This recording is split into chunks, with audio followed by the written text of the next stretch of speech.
the term artisan. In the Western world, it's a bit glorified. Their work is given a high value. Reverse that to the Eastern side, especially in Vietnam. When I work with artisans and artists, I see the shyness and the introversion of the artisan. They feel themselves to be lacking opportunities, lacking vision, and they sort of stand in the shadows of the artist.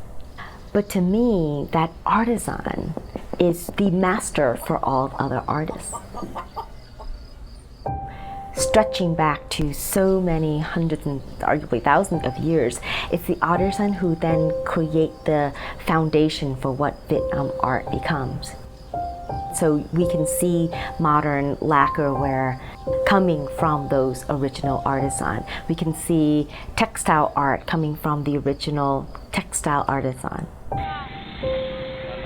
Culture has a lot to do with food, has a lot to do with art, has a lot to do with music, and certainly has a lot to do with craft.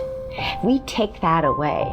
How are we different than the other Asians? That in the Western world, quite frankly, there's no recognition of the differences. We are who we are as Vietnamese, whether it be Việt Kiều or from the motherland, because of the taste. There is an understanding of what that taste means to us.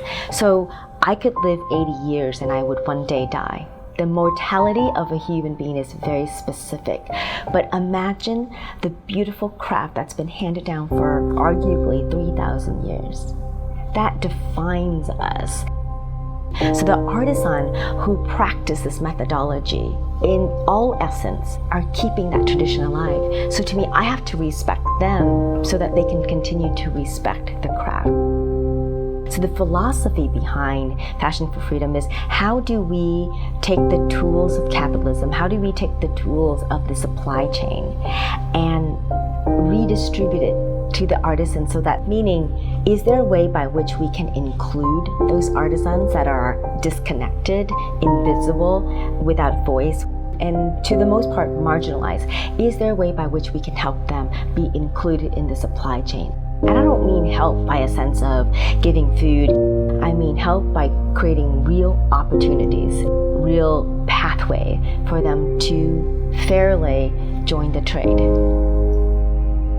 I want people to not only appreciate the method, but how they come across to the method is speaking to them through the product. And in possessing something like that, somebody has to say, how is this made?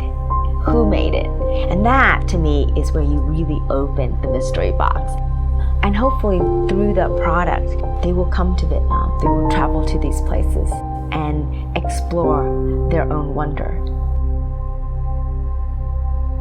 My name is Lan Vinh Nguyen, and I consider myself to be an accidental philanthropist.